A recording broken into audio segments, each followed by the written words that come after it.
બનાસકાંઠા જિલ્લામાં દારૂબંધીના કડક અમલ વચ્ચે પાલનપુર તાલુકા પોલીસે વિદેશી દારૂની હેરાફેરીનો મોટો મનસૂબો નિષ્ફળ બનાવ્યો છે। જિલ્લા પોલીસ અધિક્ષક પ્રશાંત સુંબીની સૂચના મુજબ પોલીસ ટીમ પેટ્રોલિંગમાં હતી।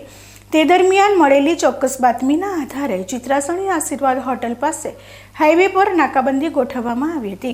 આ દરમિયાન ઇકબાલગઢ તરફથી શંકાસ્પદ બલેનો ગાડી આવતા પોલીસે તેને રોકવાનો પ્રયાસ કર્યો હતો, પરંતુ ચાલકે ગાડી હંકારી મૂકતા ફિલ્મી ઢબે પીછો કરવામાં આવ્યો હતો।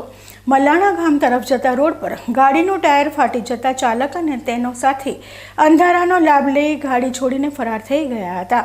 પોલીસે બલેનો ગાડીની તલાશી લેતા તેમાંથી પાસ પરમિટ વગરની ભારતીય બનાવટના વિદેશી દારૂની કુલ 1367 બોટલો મળી આવી હતી, જેની કિંમત 3,65,933 આંકવામાં આવી છે।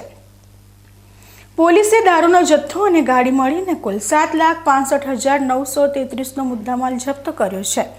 હાલમાં ફરાર થઈ ગયેલા બંને શખ્સો વિરુદ્ધ પાલનપુર તાલુકા પોલીસ સ્ટેશનમાં ગુનો નોંધી તેમની ધરપકડના ચક્રો ગતિમાન કર્યા છે।